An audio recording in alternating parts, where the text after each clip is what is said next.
Pretend to be my wife tonight, the millionaire doctor whispered. And in that single moment Lily Bennett felt as if the entire world had tilted sideways.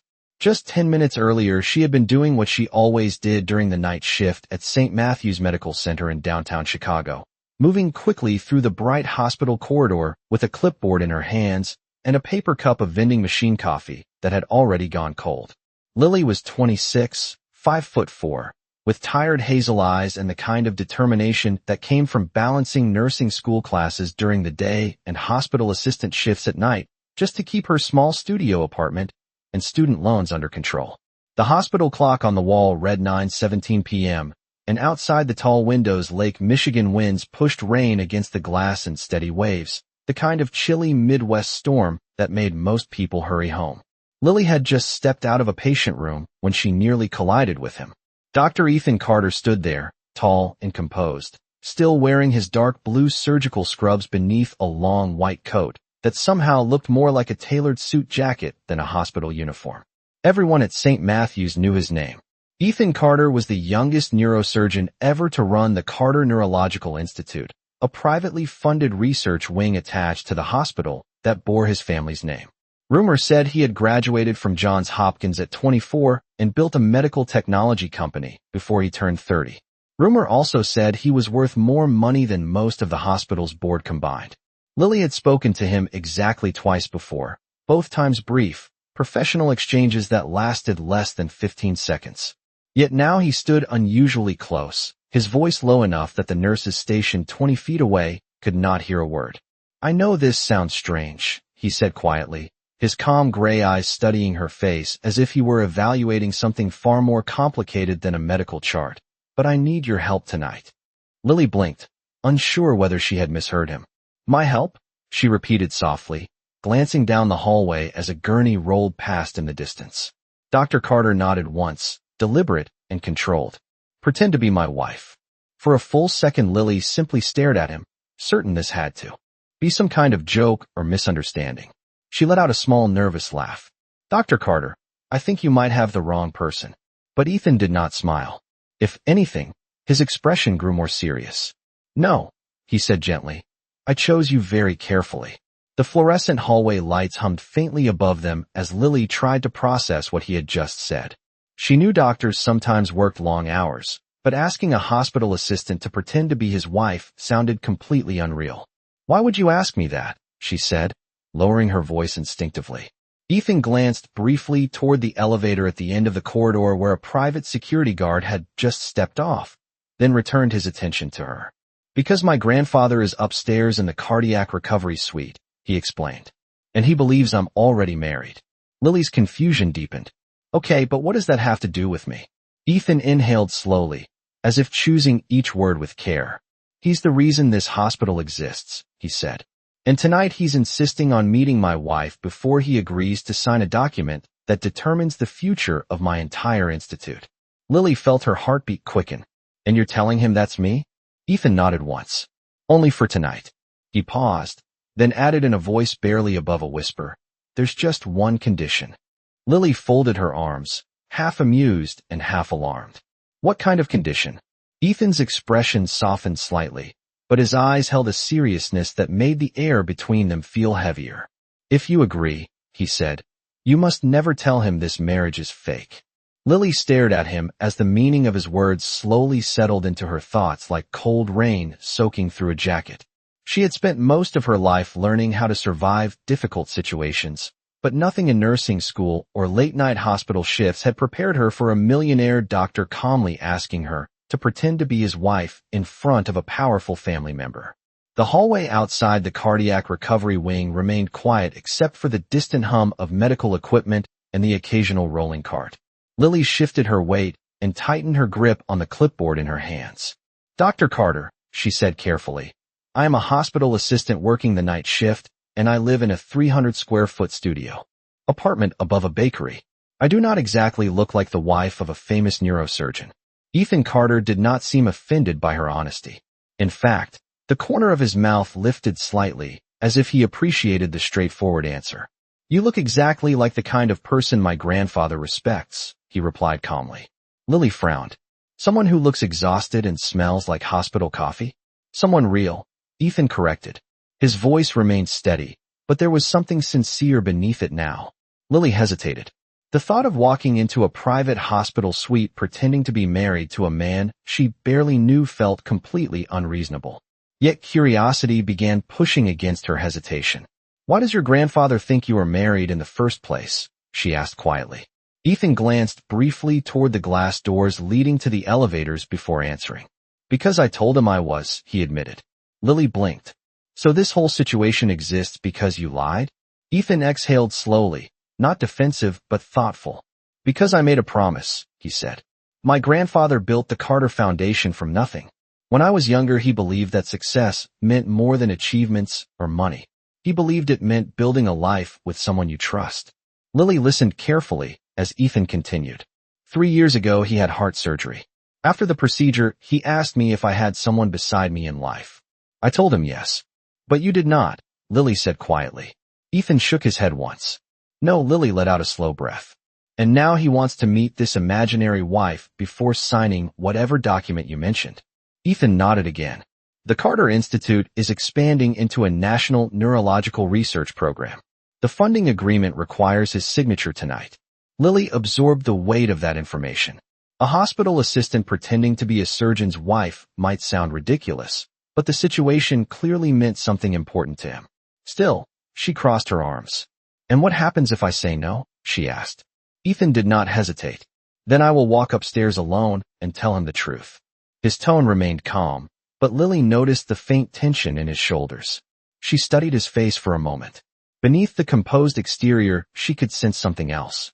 Pressure, responsibility, maybe even worry. The same feeling she saw in nurses when a patient's outcome mattered deeply. "How long would I have to pretend?" Lily asked finally. "One conversation," Ethan answered. "Perhaps 15 minutes. Lily raised an eyebrow. "And after that?" Ethan met her gaze directly. "After that you walk away, and this strange request disappears from your life." Lily considered the idea carefully. 15 minutes pretending to be someone else sounded harmless enough. Still, one question lingered in her mind. "You said there was a condition," she reminded him. Ethan nodded slowly. "Yes." The hallway lights reflected faintly in his eyes as he spoke. "If my grandfather asks about our marriage, you must answer honestly about who you are." Lily looked confused. "But you just said the marriage is fake." Ethan's voice softened slightly. "The marriage is fake," he said. "But the woman I introduce him to cannot be." For several seconds Lily said nothing. The hospital corridor seemed unusually quiet, as if the building itself were waiting for her answer. She studied Ethan Carter carefully, trying to understand why a man with his reputation and wealth would ask a stranger like her for help. Most wealthy people she had encountered in the hospital rarely noticed the assistants who worked overnight shifts. Yet Ethan had clearly chosen her for a reason. Lily slowly set her clipboard on the nearby counter and folded her arms again. "So let me understand this," she said thoughtfully. "You want me to pretend to be married to you, but you also want me to tell the truth about who I am." Ethan nodded once. "Exactly." Lily tilted her head slightly. "That sounds like the most confusing kind of pretending I have ever heard of." A faint smile crossed Ethan's face again, but his tone remained calm and steady. "My grandfather values honesty more than status," he explained. "If he believes someone is pretending to impress him, the conversation will end immediately." Lily considered that. The explanation made more sense now. If she walked into that room acting like someone she was not, the plan would collapse in seconds. Still, the idea made her nervous. "What exactly should I say if he asks how we met?" she asked. Ethan paused for a moment, thinking carefully. "Tell him the truth," he replied. "We met at the hospital." Lily raised an eyebrow. "That is technically true, but it is also extremely incomplete." Ethan nodded. "You can tell him you work here and that you care about people. That will be enough." Lily watched him quietly. There was something unusual about the way he spoke about his grandfather. Not fear, not exactly pressure, but respect. The kind of respect someone only had for a person who had shaped their entire life. "And he will believe that you married someone who works night shifts at a hospital?" Lily asked. Ethan answered without hesitation. "If he sees the person I see standing here right now, he will." Lily felt a strange mix of disbelief and curiosity. She had been invisible to most people in this hospital for 2 years. Yet somehow this doctor seemed certain that introducing her to one of the most powerful men connected to the Carter Foundation would make perfect sense. She let out a quiet breath. "You realize this could go very wrong," she said. Ethan nodded calmly. "Yes. Your grandfather could ask questions I cannot answer. Possibly. He could realize this is not real. Also possible." Lily stared at him for a moment. "You are surprisingly comfortable with a very risky plan." Ethan looked toward the elevator again, where the security guard had just stepped aside as the doors opened. "My grandfather believes that life decisions should be made with courage," he said quietly. "Tonight, I am choosing courage." Lily followed his gaze toward the elevator and felt the weight of the moment settle in. 15 minutes. That was what he had said earlier. 15 minutes pretending to be part of a world she had never imagined entering. She thought about her quiet apartment above the bakery, about the smell of fresh bread drifting through the floorboards every morning, about the stack of nursing textbooks on her small kitchen table. Nothing in that life connected to private hospital suites and billionaire families. Yet something about Ethan's request did not feel dishonest. If anything, it felt strangely sincere. Lily picked up her clipboard again and gave a small shrug. "All right," she said. Ethan looked back at her, slightly surprised. "You will help." Lily nodded slowly. "For 15 minutes, she said firmly. "After that, I go back to being Lily Bennett, hospital assistant on the night shift." Ethan extended his hand politely. "That is all I am asking." Lily shook his hand. His grip was warm and steady. Then Ethan glanced toward the elevator once more and gestured toward the open doors. "My grandfather is waiting upstairs," he said quietly. Lily took a deep breath and stepped forward beside him, realizing that the next few minutes might change far more than either of them expected. The elevator door slid closed with a quiet metallic sound, sealing Lily Bennett inside a small space that suddenly felt much smaller than before. She stood beside Ethan Carter as the elevator began rising slowly toward the top floor of the hospital. The soft hum of the motor filled the silence while the floor numbers lit up one by one above the door. Lily clasped her hands together in front of her, trying to calm the nervous energy building in her chest. She had assisted in emergency rooms, handled complicated paperwork, and helped comfort families during long nights in the hospital. Yet somehow standing inside an elevator with a millionaire doctor pretending to be his wife felt far more intimidating than anything she had faced before. She glanced sideways at Ethan, who stood with the same composed posture he had carried in the hallway, his attention focused calmly on the glowing floor numbers. "You are remarkably calm," Lily said quietly after a moment. Ethan turned his head slightly toward her. "Years of surgery," he replied. "When something important is happening, panic usually makes it worse." Lily gave a small nod. "That makes sense inside an operating room," she said. "But I am fairly certain pretending to be married to someone in front of their grandfather was not covered in medical school." Ethan allowed himself a brief smile. "No," he admitted. "That part required some improvisation." The elevator chimed softly as it reached the private recovery floor. The doors opened to a much quieter corridor than the one downstairs. The lighting was softer, and the floor was covered in thick carpet instead of polished tile. Framed photographs lined the walls, showing the hospital's early construction decades earlier and several black and white portraits of donors who had helped build the institution.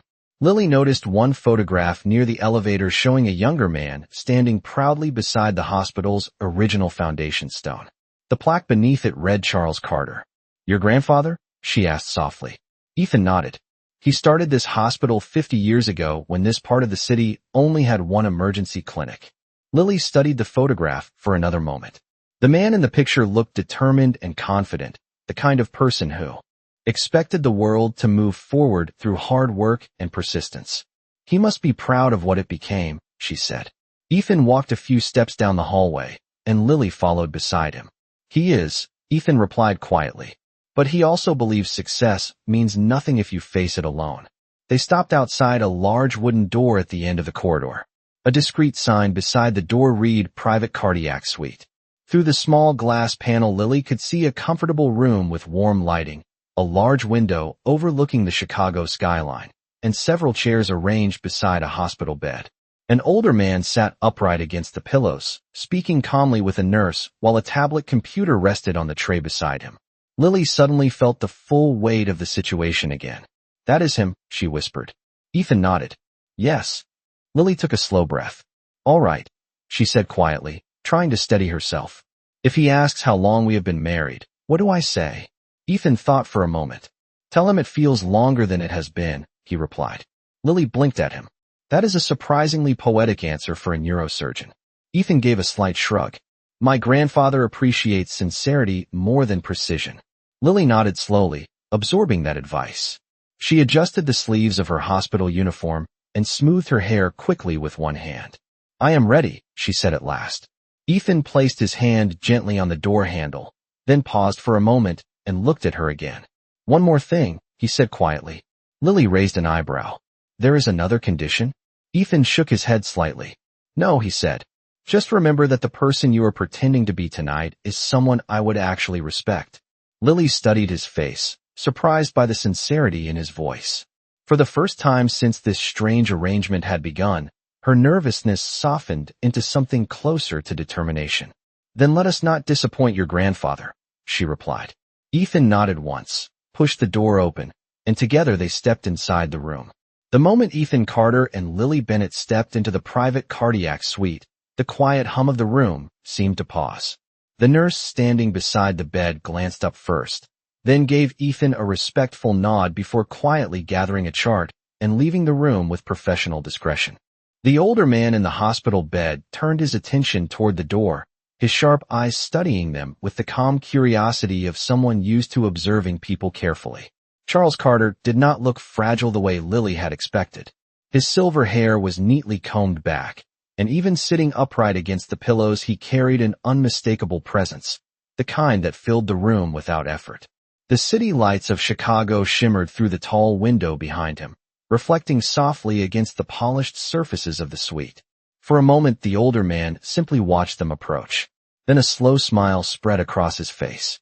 Well, he said in a deep voice that still carried strength despite his recovery. I was beginning to think my grandson had invented a wife to avoid introducing her to me. Ethan stepped forward with quiet confidence. Good evening, grandfather, he said calmly. I wanted to wait until you were feeling stronger. Charles Carter waved a hand lightly. At my age, everyone tells you to rest while they make important decisions without you. He replied with a faint chuckle. Then his gaze shifted to Lily. His eyes softened with interest rather than suspicion. And you must be the young woman responsible for distracting my grandson from his work. Lily felt her heartbeat quicken, but she stepped forward beside Ethan just as they had planned. My name is Lily Bennett, she said politely. It is very nice to meet you, Mr. Carter. Charles studied her carefully for several seconds. Not in an unfriendly way, but in the thoughtful manner of someone evaluating character rather than appearance. Lily Bennett, he repeated slowly. That is a name with honesty in it. He gestured toward the chair beside his bed. Please, come closer. A man cannot properly meet his grandson's wife from across the room. Lily moved forward, pulling the chair slightly closer so she could sit comfortably beside the bed. Ethan remained standing near the window, watching the exchange quietly. Charles folded his hands over the blanket and looked directly at Lily again. Tell me something, Lily, he said calmly. How did you manage to convince this man to slow down long enough to get married? Lily hesitated for only a fraction of a second before remembering Ethan's advice. Honesty. I work here at the hospital, she explained. Night shift most evenings while I finish my nursing program. Charles raised an eyebrow with interest. A woman who works nights and studies during the day, he said thoughtfully. That sounds like someone who understands commitment. Lily nodded slightly. I try to do my best. The older man glanced briefly toward Ethan before returning his attention to her. And how long have you been tolerating my grandson's long hours and stubborn habits? He asked with a small smile. Lily allowed herself a light laugh, feeling some of the tension ease from her shoulders. It feels longer than it probably has been, she said carefully. Charles Carter let out a quiet chuckle, clearly amused by the answer. That is the most honest description of marriage I have heard in years, he said. Then he leaned back slightly against the pillows, still studying Lily with thoughtful eyes. You know, he continued slowly, when Ethan first told me he had married someone, I expected a woman from one of those large medical families, or maybe a lawyer from downtown Chicago. His gaze softened again. Instead, he brings me someone who works nights caring for patients. Lily felt a small warmth in her chest at the unexpected kindness in his voice. Charles nodded with quiet approval. I think I understand my grandson's decision much better now. Charles Carter remained quiet for a few seconds after his last words, his thoughtful gaze moving slowly between Lily and Ethan as if studying a puzzle that was beginning to make sense. The soft glow of the Chicago skyline reflected across the glass behind him, while the steady rhythm of medical monitors hummed quietly in the background. Lily sat upright in the chair beside the bed, trying to appear calm even though her thoughts were still racing. She reminded herself that this moment was supposed to last only a few minutes. Yet somehow the conversation had already begun to feel more meaningful than she expected. Charles leaned slightly forward, resting his hands on the blanket. "Lily," he said gently, "working in a hospital teaches a person many things about people. It teaches patience, compassion, and the ability to stay strong when others cannot." Lily nodded respectfully. "Yes, sir. It does." Charles smiled faintly. "Then you probably understand something my grandson has struggled to understand for many years."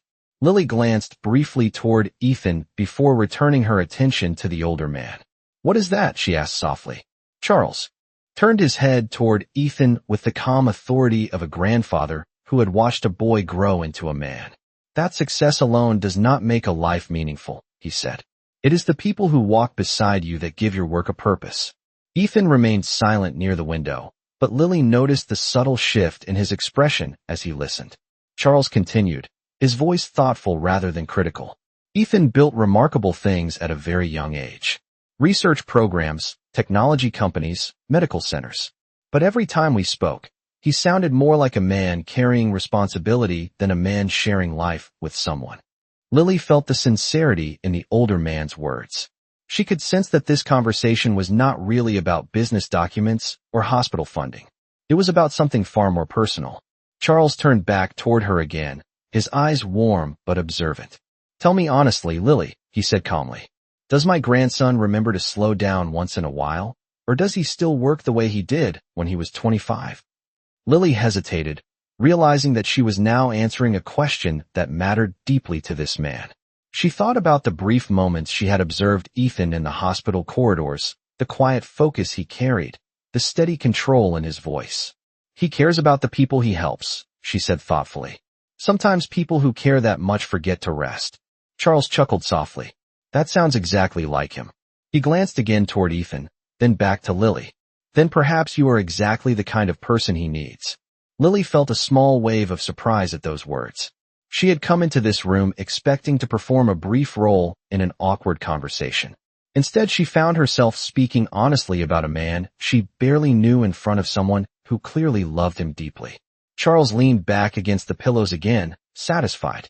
"I asked Ethan to bring you here tonight because I wanted to see the person he chose," he explained calmly. "A man can build hospitals and foundations, but the person he trusts with his life tells me far more about his character."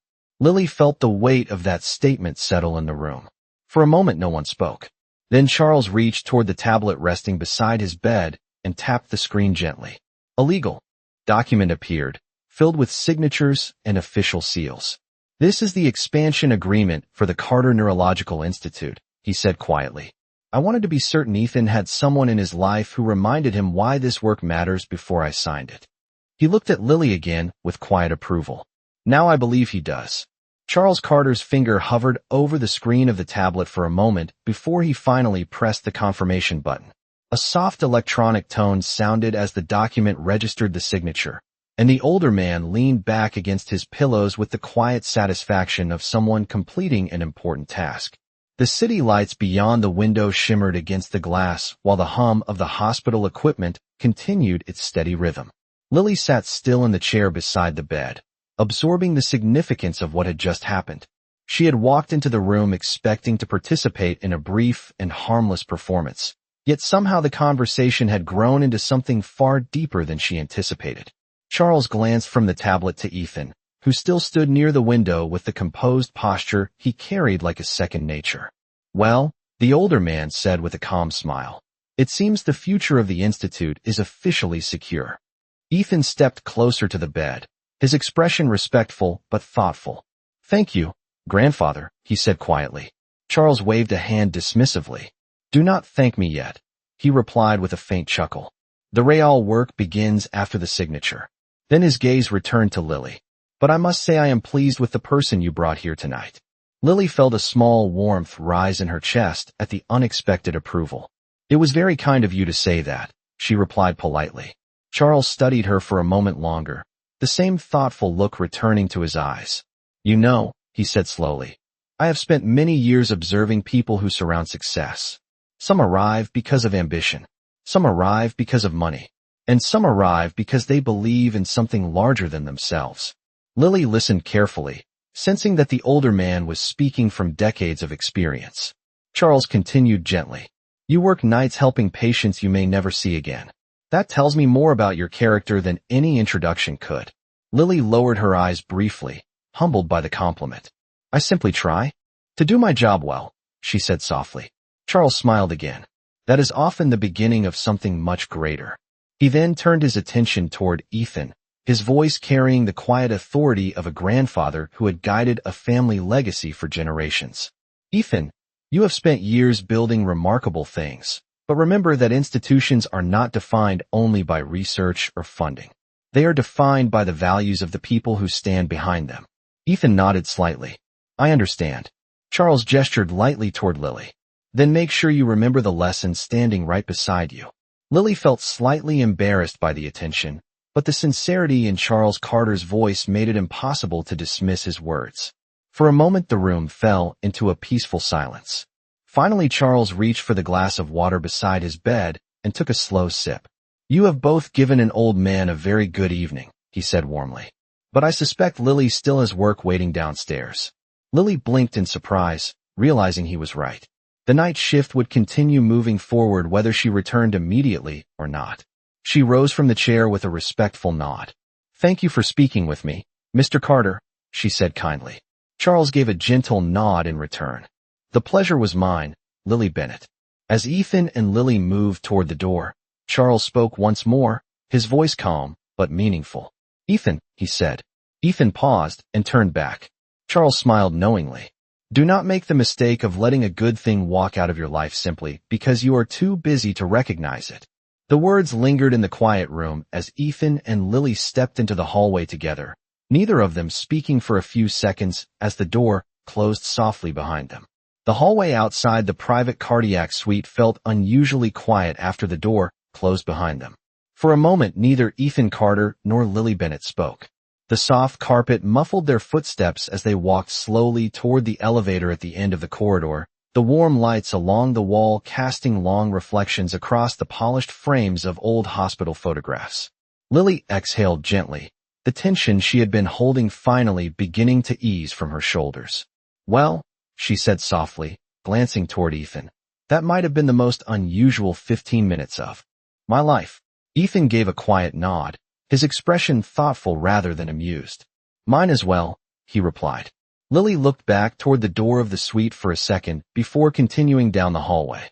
Your grandfather is impressive, she said honestly. I understand now why everyone speaks about him with so much respect. Ethan slowed his steps slightly as they reached the elevator. He built everything that allowed the Carter Institute to exist, he said. But more importantly, he built it with a very clear idea of why it should exist. Lily nodded thoughtfully. To help people. Exactly, Ethan said. The elevator doors opened with a soft chime, and they stepped inside. As the doors closed, Lily leaned lightly against the rail behind her, finally allowing herself to relax after the intense conversation. The elevator began descending slowly through the floors of the hospital. For a few seconds the only sound was the quiet mechanical hum of the moving cabin. Lily turned her head slightly toward Ethan. So, she said, does this mean my temporary role as your wife is officially finished? Ethan looked at her for a moment before answering. If you would like it to be. Lily raised an eyebrow with playful curiosity. I am fairly certain we agreed on 15 minutes, she replied. Ethan nodded slowly. We did. Lily smiled faintly. Then I believe the contract has been successfully completed. The elevator reached the main floor, and the doors opened again to the familiar brightness of the hospital corridor, where nurses and staff continued moving between rooms as if nothing unusual had happened at all. Lily stepped out first, returning to the environment she understood best. The scent of antiseptic, the distant sound of rolling carts, and the steady rhythm of the night shift all felt comforting after the strange encounter upstairs. She turned back toward Ethan. "Thank you for trusting me," she said kindly. Even if the situation was unexpected, Ethan met her gaze with a calm sincerity that made his next words feel heavier than the moment before. "You did more than help me," he said. "You reminded my grandfather why the work we do matters."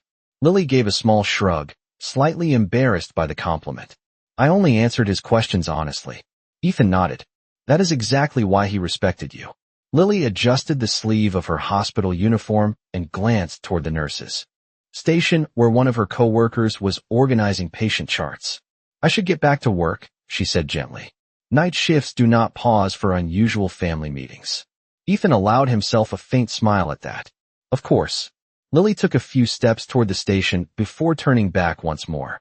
"Dr. Carter," she said, "I hope your institute changes many lives." Ethan watched her for a moment before answering quietly. "It already did tonight." Lily gave a polite nod and walked back toward her duties, disappearing into the steady rhythm of the hospital corridor, while Ethan remained standing where she left him, silently reflecting on the unexpected person who had just stepped briefly into his life and somehow changed the direction of the evening. 2 weeks passed before Ethan Carter saw Lily Bennett again, and during those 14 days the memory of that quiet evening in the private cardiac suite returned to him more often than he expected. The Carter Neurological Institute had entered its busiest phase since the expansion agreement was signed. Meetings with researchers, investors, and hospital administrators filled nearly every hour of his schedule, yet the words his grandfather had spoken that night lingered in his thoughts with surprising clarity. Success means nothing if you face it alone. On a cool Friday evening, just after 7 o'clock, Ethan stepped out of the elevator onto the main hospital floor after finishing a long surgical consultation. The night shift had begun again, and the familiar rhythm of the hospital moved steadily through the corridors. Nurses walked quickly between patient rooms, distant monitors beeped softly, and the scent of fresh coffee drifted from the break room down the hall. Ethan paused for a moment, scanning the nurses' station. He was not certain why he had taken this route instead of the private exit used by most attending surgeons. But something had drawn him back to the same corridor where he had first spoken to Lily Bennett. And then he saw her. Lily stood near the counter organizing patient files, her hair pulled back neatly, and the same quiet focus on her face that he remembered from that night. For a moment Ethan simply watched her working, noticing how easily she moved between tasks while offering calm encouragement to a worried patient waiting nearby. It was the kind of presence his grandfather had recognized immediately. Genuine. Ethan walked forward slowly, until he reached the counter. Lily looked up as she finished writing on a chart, and surprise appeared in her hazel eyes when she recognized him. "Dr. Carter," she said with a small smile. "I was beginning to think our unusual agreement had been completely forgotten." Ethan shook his head lightly. "Not forgotten," he replied. "Just delayed by an overwhelming number of responsibilities." Lily laughed softly. "That sounds like the same person your grandfather described." Ethan rested his hand on the counter and studied her expression for a moment. "He also gave me some advice before we left the room that night," he said. Lily tilted her head slightly. "Advice?" Ethan nodded. "He told me not to let a good thing walk out of my life simply because I was too busy to notice it." Lily folded her arms thoughtfully. "He sounds like a wise man." "He is," Ethan said. Then he reached into the pocket of his coat and placed a small folded card on the counter between them. Lily glanced down curiously. "What is this?" she asked. Ethan smiled faintly. "An invitation." Lily opened the card and read the printed words carefully. It was an invitation to the opening ceremony of the newly expanded Carter Neurological Institute scheduled for the following week. Her eyes lifted again. "Why give this to me?" Ethan answered simply. "Because the person who reminded my grandfather and me why the Institute matters should be there when it begins its next chapter." Lily considered his words quietly, then smiled with genuine warmth. "In that case," she said, placing the card safely into her pocket, "I would be honored to attend." Ethan nodded, clearly pleased. As he turned to leave the corridor, Lily called after him gently. "Dr. Carter." Ethan paused and looked back. Lily smiled with playful sincerity. "Next time you need someone to pretend to be your wife, you might want to plan a little more than 15 minutes. Ethan laughed softly for the first time that evening. "Next time," he replied calmly. I may not need to pretend at all.